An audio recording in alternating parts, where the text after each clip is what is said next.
नमस्कार दोस्तों, जय श्री श्याम। आज की वीडियो बहुत ज़्यादा इंपॉर्टेंट होने वाली है क्योंकि म्यूचुअल फंड के हम ऐसे स्कैम के बारे में बात करने जा रहे हैं जो स्कैम कोई करता नहीं है, आप खुद अपने द्वारा स्कैम अपने हाथों से करते हैं। अब आप बोलेंगे सर हम कैसे करते हैं, तो सिंपली पूरा वीडियो वॉच करना है, बिल्कुल भी स्किप नहीं करना है। मोस्टली क्या होता है जब भी हम म्यूचुअल फंड में निवेश करते हैं, प्लानिंग करते हैं, जैसे फॉर एग्जाम्पल मेरे पास 10,000 रुपए हैं। अब मुझे लग रहा है कि मुझे 10,000 रुपए की एसआईपी करनी चाहिए। मेरा टारगेट है कि सर मुझे अगले 15 साल तक के लिए एसआईपी करनी है।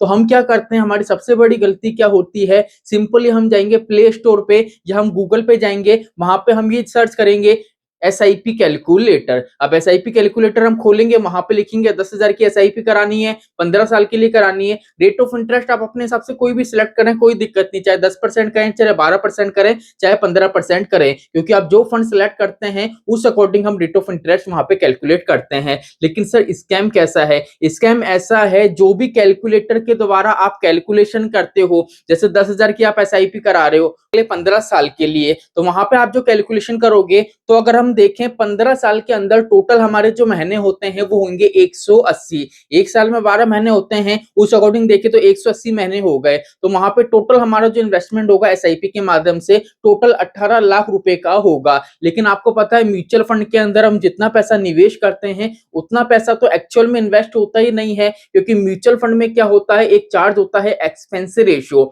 जो एक्सपेंस रेशियो होता है वो आपके प्रिंसिपल अमाउंट में से जो आप म्यूचुअल फंड में जमा कर रहे हो उस पे से भी लगता है, और म्यूचुअल फंड द्वारा जो रिटर्न दिया जाता है उस वैल्यू पे भी लगता है। अब आपने देखा होगा डेली बेसिस पे जब भी आप चेक करते हो म्यूचुअल फंड से जो भी आपको रिटर्न मिला है, चाहे पॉजिटिव हो चाहे नेगेटिव हो, आपको रिटर्न शो होने से पहले क्या होता है, आपके ब्रोकर ऐप में से वो जो पैसा होता है, जो चार्जेस होता है एक्सपेंस रेशियो का, वो कट करा जाता है। उसके बाद आपको रिटर्न शो होते हैं। चाहे मार्केट नेगेटिव हो तो आपकी वैल्यू कम दिखेगी, अगर मार्केट पॉजिटिव हो तो वो वैल्यू आपको ज्यादा दिखेगी। लेकिन जितने भी चार्ज होते हैं वो आपको बताए नहीं जाते हैं। एक्सपेंस रेशियो के जितना भी पैसा होता है वो कट कर लिया जाता है, लेकिन शो नहीं करा जाता है कि कितना पैसा कट हुआ। अब यहाँ पे एक बात बताओ, जब आप कैलकुलेटर पे कैलकुलेशन करते हो कि सर मैं 10,000 रुपए की एसआईपी करा रहा हूं, तो वहां पे पूरा की पूरा पैसा आपका इन्वेस्ट होता है, उस तौर पे कैलकुलेशन होती है। लेकिन रियल में म्यूचुअल फंड के अंदर पूरा पैसा इन्वेस्ट नहीं होता है, लेकिन जो कैलकुलेटर आपको बताता है वो टोटल पैसा इन्वेस्टमेंट बताता है कि भैया इतना पैसा निवेश करोगे तो फ्यूचर में कंपाउंडिंग वर्क करेगी और इतना पैसा आपका बनेगा।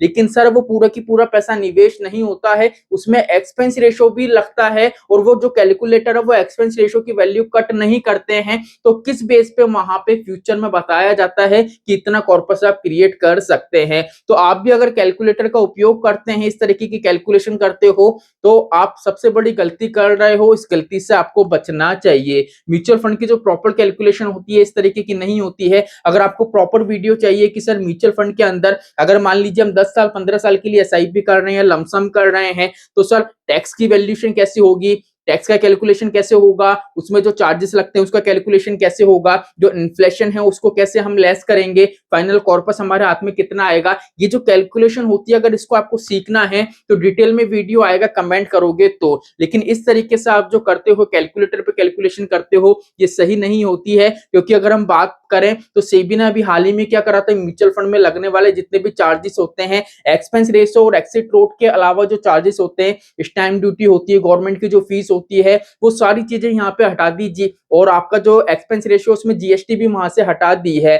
लेकिन सर ये बताइए, जब एक्सपेंस रेशियो हमारा लगता है और जो कैलकुलेटर है वो एक्सपेंस रेशियो की वैल्यू कट नहीं कर रहे हैं, तो नॉर्मल सी बात है सर, वहां पे हमारा जो कैलकुलेटर में फाइनल कॉर्पस दिखा रहा है वो कॉर्पस तो हमारा बन ही नहीं सकता। लेकिन सर यहाँ पे हम ये भी बात करें कि सर एक्सपेंस रेशियो की वैल्यू तो बहुत छोटी सी होती है, उससे क्या इंपैक्ट होगा, आपको लग रहा है वैल्यू बहुत छोटी सी होती है, लेकिन 10,000 रुपए मंथली भी अगर आप एसआईपी कर रहे हैं, आपका विजन लॉन्ग टर्म का है, तो वो छोटी सी वैल्यू भी फ्यूचर में आपका लाखों का कॉर्पस है वो बिगाड़ सकती है। आई होप आज का वीडियो आपको अच्छा लगा होगा। अगर आपको ये जानना है कि सर मिड कैप कैटेगरी के कोई दो ऐसे फंड बताइए जो 10 साल से ज्यादा टाइम मार्केट में हो चुका हो, और सर उनकी 5 स्टार की रेटिंग हो, और काफी अच्छा खासा तरीके से निवेशकों को उन्हें कॉर्पस क्रिएट करके दिया हो, तो सिंपल इस वाली वीडियो पे क्लिक करना, डिटेल में सारी चीजें आपके समझ में आ जाएंगी। तो चलिए आज के लिए इतना ही, मिलते हैं हमारी नेक्स्ट वीडियो में। जय श्री श्याम दोस्तों, जय श्री राधे।